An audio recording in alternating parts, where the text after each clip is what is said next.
Well, you're having a bad week and you're on your last ropes when you lose not one city, not two cities, but three whole Confederate cities fall to the north. I don't know. Why are we still doing this? Can we just wrap it up already?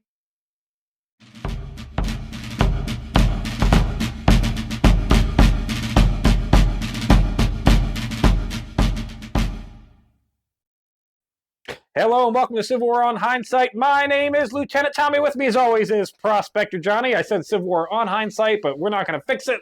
It's fine. You get where we're going with. Johnny is big mad today. He's having some feelings. Just grumps. Big grumps. I got lots of grumps right now. And that's okay. No reason in particular. Do you have good news for me this week, Lieutenant? Because I need it. I do. I'm ready to join up in the forces. To be honest, just to take it out on somebody. I'm about to. Are they still recruiting? Yeah, Johnny. Yeah, we're still like 40-year-old men. Like what was it? Like a couple weeks ago, Lincoln was like 300,000 more he wanted for reasons, despite the fact that 500. 500. Everybody said 300, but he really wanted 500. Yeah, probably. Yeah. Remember they were big liars? Yeah, they were. I remember. Yeah. Pepperidge Farm. No, that was actually flipped. It was like he wanted 500, but then they said it was 300. Yeah, you're right. Oh. Yeah, it was flipped. Yeah. Oh. Either way, one of them. Yeah, somebody lied. Still recruiting. Who cares? Johnny, good news this week. Right. Lots of good news. Give me good news. This is pro-union week. It's going to open up on the 17th. Remember from last week when Sherman was like, he saw the capital of South Carolina? He was like, right there by Columbia. Yeah. Remember when he lobbed a couple of artillery rounds into Columbia? Yep. Well, the mayor comes out first thing in the morning and says, hey, it's yours. You can have it. There we go. Hell yeah. Can you just stop? Yeah. Can you stop shooting at us? Can you have it? Can you have it to burn it to the ground? Because that's what we want it for. We want it. We want to take it, and then we want to light it all on fire. Well, because that's Johnny, the kind of mood I'm in this week. Sherman enters the city. Did he? Hold on. Sherman enters the city, and there was already fires going. The cav that was there, when they were retreating, they started burning military goods, mainly cotton. They set a whole bunch of cotton bales on fire. The cotton and shit? Yeah, okay. Yeah, they burned that. They're standard like, oh shit, we can't take this with us, but we don't want them to have it because they already got all this shit, and we don't have anything. So we're going to burn it because that's what we do. Now, the freed Union prisoners, they're celebrating. The newly freed slaves, they're celebrating. This is all celebratory festivities. Great day. And then in the evening, the city catches fire. We don't know who started the fire officially. Thank you. But hey, you know what? I'll bet in 160 years or so, people will win some big sporting championship and burn their cities to the ground. So it's all in celebration. It's fine. This burning isn't out of anger. No, it's out of celebration. They got out of hand. A little out of hand. Now, especially up in the Northeast. Now, this isn't quite up in the Northeast, but especially up in the Northeast and I don't know, Philadelphia area per se, they might get excited with good stuff and then burn their entire city to the ground. So I think that's what's happening. This is not Sherman being a bad person. It's celebration burning. Celebration burning. And that's all it is. Yeah, celebration. It's the burning. Folks who started this shit burning down. Yep. So fuck them. Yeah, it's fine. Fuck them is right, Johnny. Also, Charleston is going to be evacuated in the evening as well. So we got another whole city being evacuated. The Union hasn't taken it over just as of yet, but the city has been evacuated, which is good. And the U.S. Congress, Johnny, they're going to vote to repudiate all Confederate debts, a.k.a. It's not our problem. Whatever you took out loans for and whatever you owe, other businesses, as when you surrendered, when this war is over and you come back, you're still, as that state is responsible for those debts.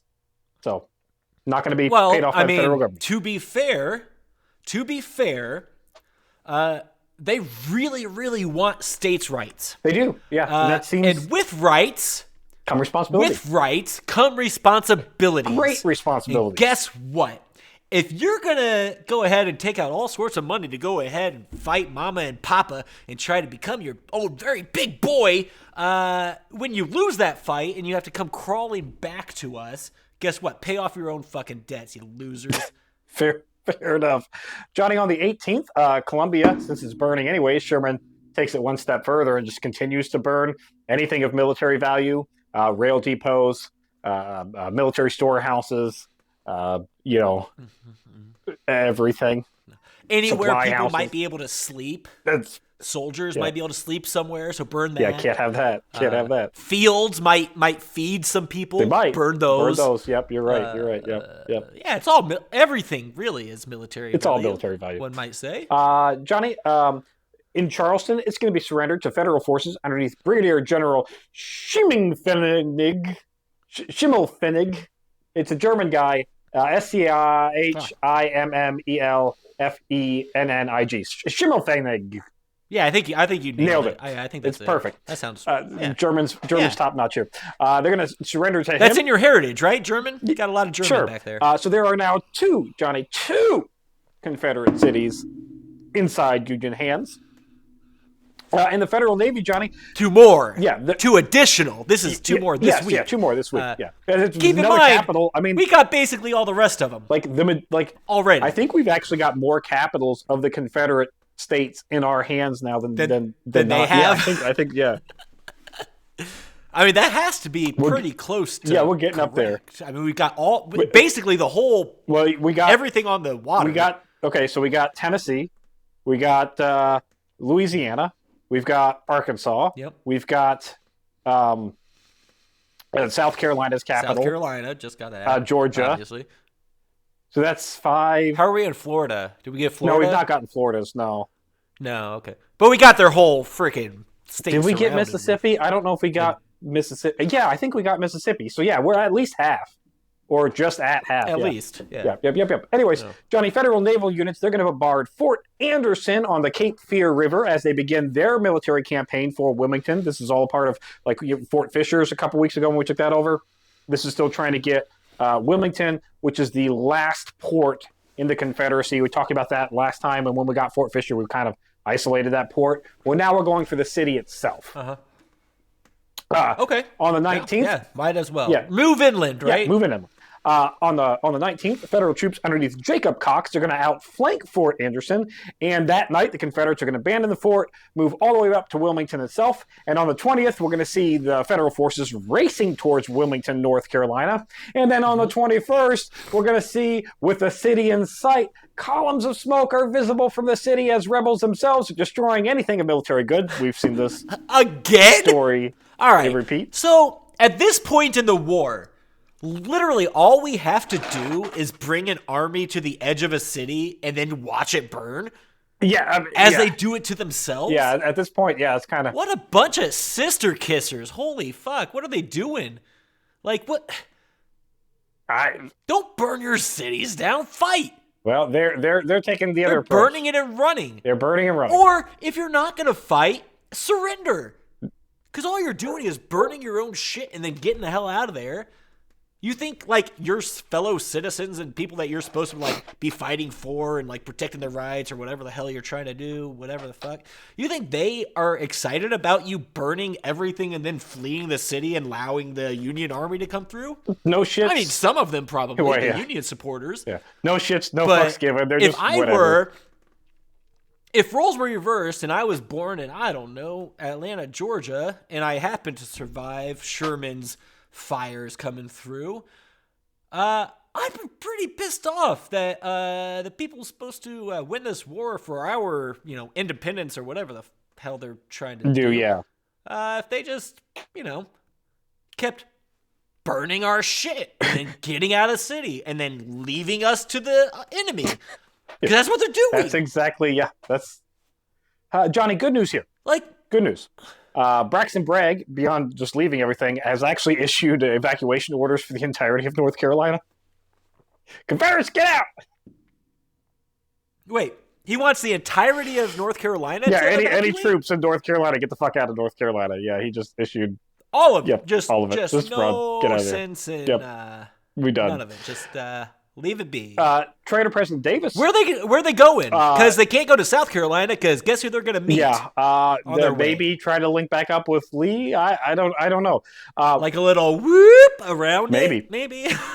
So Trader President Davis is going to state, and I quote here, "It is now becoming daily more evidence to all reflecting persons that we are reduced to choosing whether the Negroes shall fight for us or against us."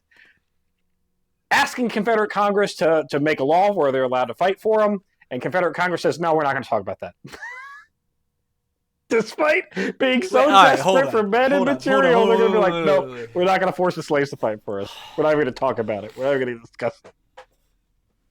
They have literal legions of strong-bred men. Yeah, sure. That you're telling me they're not breeding them? Oh no, they are. It feels uncomfortable. Like Tommy, let's be real about this. They treat them as livestock. Okay. It's horrid and appalling. Yeah, but it's what they're doing. It is very much what they're doing. Yes. And they're going to say, yeah, sure, the North's letting them work and do all this and fight and do all that, but we're going to go ahead and not use them. No. But continue to go ahead and beg our 35 to 55-year-old men to I think they're going up to like 70s join now. up, pick it up. Like anybody, any dude who can is you white hold a firearm? Yes, and can hold a firearm. We need you. 7 to 77. We don't give a shit. Nope. Give them to us. But not if you're brown. Not if you're black. Yep. No, don't like that. Don't want that fighting. And Johnny for us. Now, and I get it a little bit because like you're obviously racist. fighting against their better interest. And so maybe they wouldn't be up for that, but pretty sure like at this day and age you could probably keep what's going on from them and just tell them they have to go fight somebody. Like what do you like? Right? I don't know. We're being engaged by people who are trying to kill you. Maybe I'm being obtuse about this, but in any case, Johnny, I don't know. Lie to your slaves who you don't give access to being able to read or being able to learn anything. Like lie to them and tell them, hey, these people are coming to kill you. You got to go kill them first. Yep. Johnny, seems like that would be a better strategy than not using them, but whatever. I'm not a Confederate jackass, so what do I care? Nope, and they're not, and they don't. They're tabling it. They're not even bothering to talk about it. No, they're just stupid. Yeah. They're just dumb. They're just a bunch of cousins. They're still fighting when they just lost, 2 cities this week, and then Johnny, that third city, Wilmington, will fall to the North on the 22nd. Burn a bunch of shit there too, or do they keep that fire free? Yeah, it's 3 cities have fallen. Last major port of the Confederacy has fallen. They are completely isolated, cut off. They've been cut in half and cutting again and then cutting again, and they got nothing. This is like, all right, so if you gave a psychopath the ability to cut a pie, that is what we have done to the Confederacy. We've cut it in like 7 pieces. It was a good half. Which doesn't make much sense for a pie, but yeah, we had it nice, and then we did 4s. But then Sherman started like doing that, and like there was this, and it was just a lot of. And so now they're just in. It's a psychopath pie. We just basically took our hand and said, "Hey, I want some pie." Here it is. And we took it from them. Johnny, Lee is going to put Johnston in command of all the troops in South Carolina, demoting Beauregard and having him report to Johnson for orders. It seems kind of because last week he was like, I'm not going to do that because it's kind of pointless to change commanders this late in the game. But now he's changing commanders this late in the game. It doesn't matter. Sure. Kentucky, Johnny, they're going to reject. Yeah, no. That's actually well done because recently my son he plays hockey. Now we're going to jump into the future. All right, we're going to go real time here. My son plays hockey, right? It's on ice with sticks for people living in the past still. And we went down like 6 points, and then the coach decided to pull the goalie and replace it. And guess what? You didn't win? No. We lost by like 10 still. That's crazy. That's crazy. Good luck with that. Yeah. Best of luck. I hope it works out for you. Johnny, Kentucky becomes the first state to reject the 13th Amendment. But Tennessee does approve it. Wait, what? Yeah, they reject the 13th Amendment. Say we're not going to. We want our slaves. They've straightened. Now Indiana has not. So I did forget to mention last week. Actually, Indiana at the end of last week, Indiana said we're good with it. They approved the 13th Amendment. Okay, they did finally accept. Okay, And Kentucky has been like, no, straight up. Yeah, Kentucky rejects we're it. on the fence, just straight up. Nope, Don't like don't it. like don't it. Not going to do it. Don't need Which it. it doesn't matter if we get 2/3 Why? of the state. It becomes a federal, change of the Constitution, and then they have to abide by it. It doesn't. Sure, yeah. yeah. But they're the first states that reject it. Yeah, eventually it becomes fuck your states' rights, and this is a federal it does. matter. Tennessee, Which is what the South's big mad about anyway. That's true. They are. But guess what? When you come back into the States, guess what's going to happen? well, yeah, you're not You're going to have to have abide by federal law, you fucking idiots. Tennessee does approve the 13th Amendment, though, so we lose one, we gain one. It's all fine in the end. Tennessee, and they're nicely sandwiched between Indiana and Tennessee, so you want to go ahead and keep that big energy there, Kentucky? I think they are going to keep that big energy, Johnny. And the week's going to end on the 23rd with Lee telling Trader President Davis, the troops in South Carolina are kind of scattered to the wind, but with a little bit of diligence, we might be able to combine them to make a semblance of an army to go after Sherman. But probably not. Maybe. Good luck. Yeah. Now, the South, Kentucky, they have currently. Who is their sitting senator? Is it Mitch McConnell? Oh, are you talking about nowadays? Today? No. In 1865. It is not Mitch McConnell in 1865. Right? Oh, I think it is. I think he was there from 1865 until today. I get where you're going. And so, Mitch McConnell. Yeah. So, Johnny lost his train of thought. That's it for this week in Civil War in Hindsight. If you enjoy Civil War in Hindsight, I just wanted to. It was a bad joke that I wanted to make. I couldn't figure out how to make it. It wasn't presented well. It's fine. But you know what? It doesn't matter. We tried. I'm just angry, and we got through this. We figured it out. We had some issues. I'm just mad. I'm just mad, Tommy. That's fine. And everybody else. I'm sorry. That's the channel. We're still doing. Yeah, I gotta do the outro. Right. Check our Patreon. You get behind the scenes stuff for $5. For $1, you get the chat room. I even put my grandpappy's journal that you're not going to be able to read much of. It is really awful handwriting, but it's there. It's you can look at it. No, it's perfectly legible. You translated it. Pay the man his money. Oh, give him his money. There are give him his $5. What do you need $5 for? Grandpa, give it to Tommy. He needs it. He does transition to print handwriting as opposed to cursive halfway through it, so it does get better. Oh, I didn't scroll. You didn't scroll down far enough. I scrolled through 4 pages, and I'm like, "What is this chicken scratch?" And then there are definitely typewritten tests and stuff that he does too. So check it out. Anyways, we got that. Well, I just didn't scroll. We got this. On it. We got all kinds of stuff. Check us out. We love you guys. Even when I'm mad.